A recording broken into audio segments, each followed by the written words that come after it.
Hello everybody, and welcome to the Tuesday edition of Video Clips. And the first thing that I want to do is just a couple of announcements. I have talked about this before, but, well, actually 3 announcements. One is I'm doing a 4-week class on inflammatory bowel disease starting in July, toward the end of July.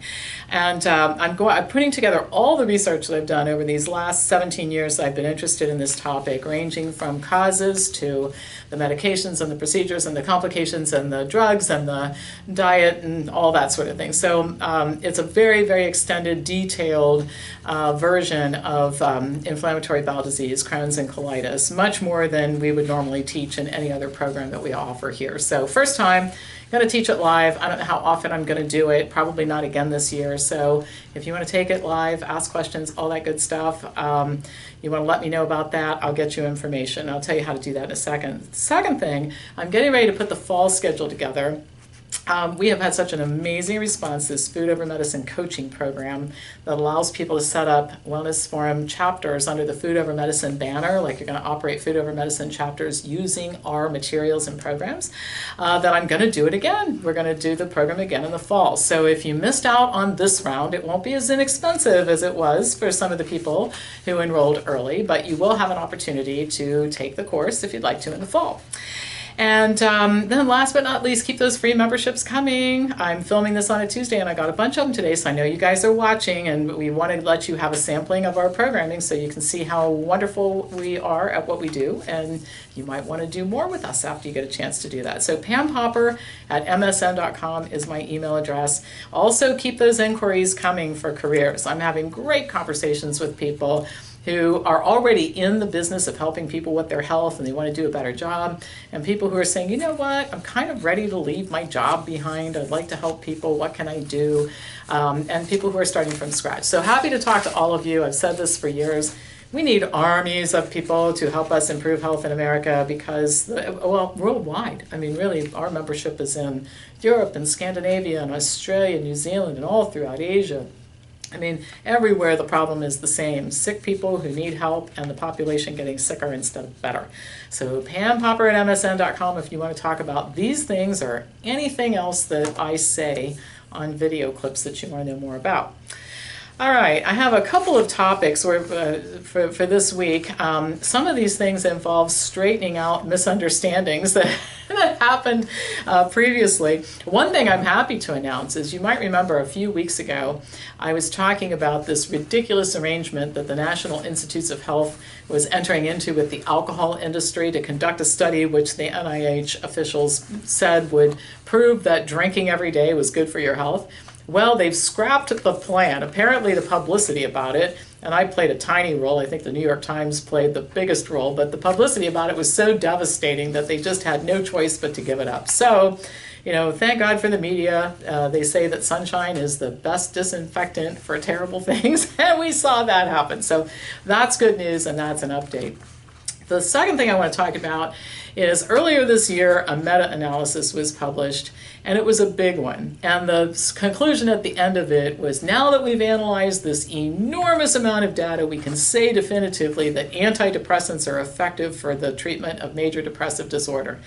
What happened was, well, first of all, the analysis included 522 trials involving 21 drugs that had a total of 116,477 patients. And so the sheer size of this is part of what made the pronouncement that the drugs were effective. It made them carry much more weight than the announcement would have been if it had been an analysis of 3 studies, including 1,500 patients. But this was really huge. And so as a result, psychiatrists felt vindicated. The drug companies just had to be celebrating and uncorking champagne in their offices, and patients with major depression were relieved to hear that there is indeed a magic solution for their psychological disorders. Well, Nasser Ghaemi, MD, is a professor of psychiatry at Tufts Medical Center, and he wrote a very thoughtful article on Medscape refuting the positive report. And this is a quote from the early part of the article. He says, "Why is the medical community and psychiatric profession so primed to convince itself once and for all that its favorite drugs work? Maybe because deep down we know they don't." Now, this is somebody from inside the psychiatric profession saying this. According to Dr. Gamy, the analysis published in The Lancet is, quote, the latest attempt to trick ourselves into believing that the past few decades of prescribing antidepressants has been an effective strategy. And then he goes on to say, what the analysis shows is that drugs are better than placebo, but the real story is that they are barely better than placebo, and it's an important distinction. Dr. Gamy states that several other meta-analyses have looked at the efficacy rates of antidepressants, and most of them were conducted by drug companies, and in spite of the fact that there would be an obvious bias, these analyses consistently showed that the small effect, when there is one to be found, doesn't translate into a clinically meaningful benefit. A clinically meaningful benefit is defined as a 3-point improvement on the Hamilton Depression Rating Scale, while the effect size for antidepressants averages a 2-point improvement. In other words, this is one of those situations where if you have enough people in the study and you look hard enough, you can find something that's statistically significant, but it simply doesn't translate into meaningful improvement in a patient's symptoms who takes this particular drug. And one thing that this reminded me of is I'm sure you've seen these ads on TV for Abilify, which is an antidepressant.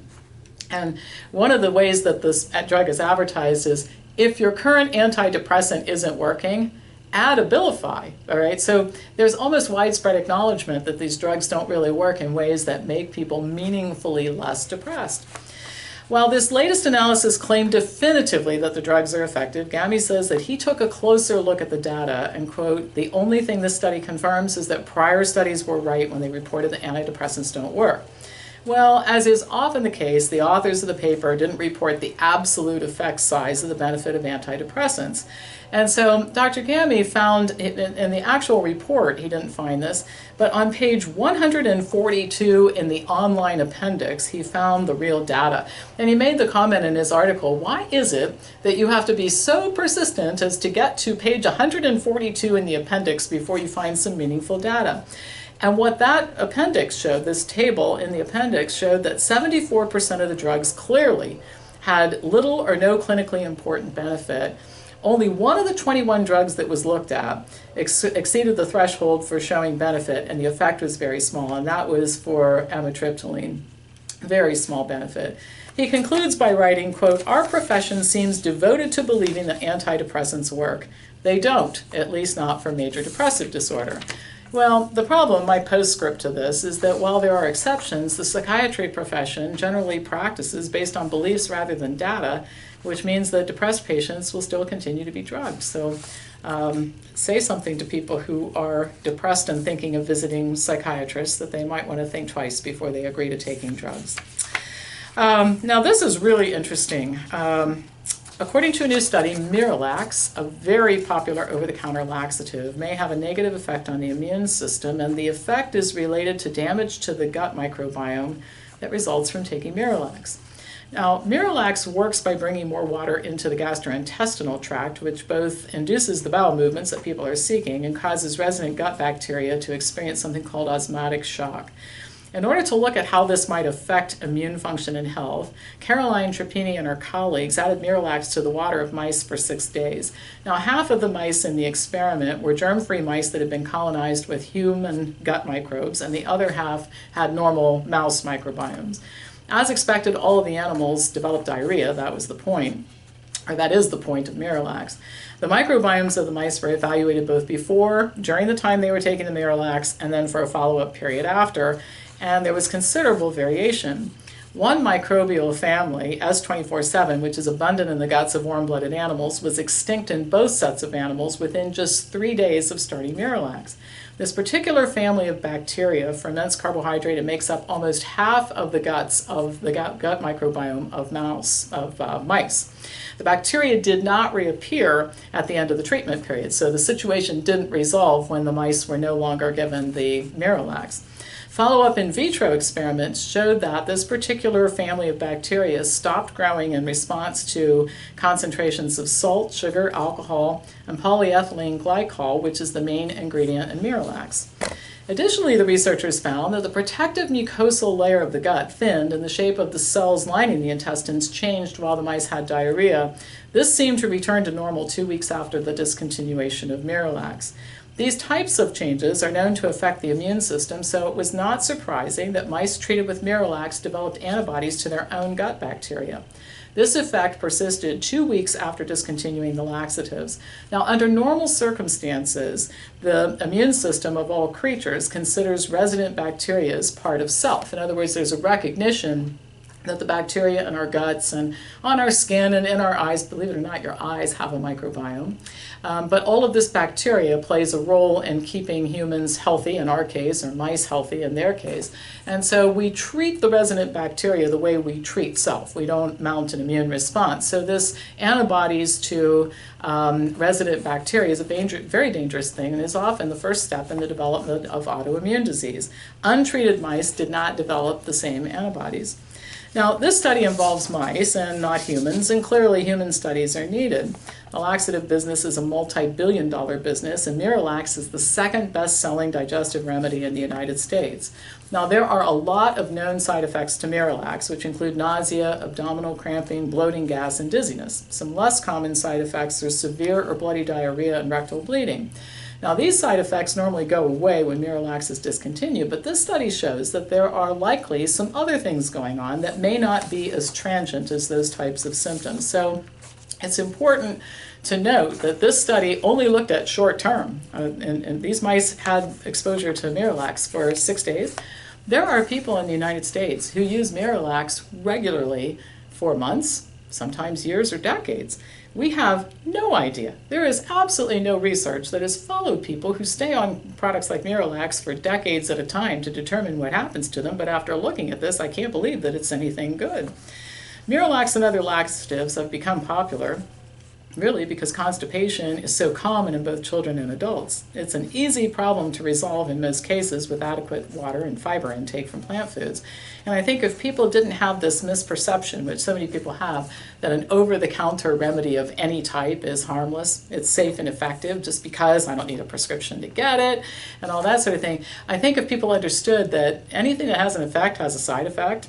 Sometimes it's a small side effect, sometimes it's a large one, but even small side effects over a long period of time can add up to cause real health issues. So lots more caution needs to be exercised when we're talking about using over-the-counter products. And I think that if people had the straight story on this stuff, they'd be a whole lot more motivated to improve their health instead of just look for magic solutions for their constipation issues and headaches and all the other things they use over-the-counter remedies for.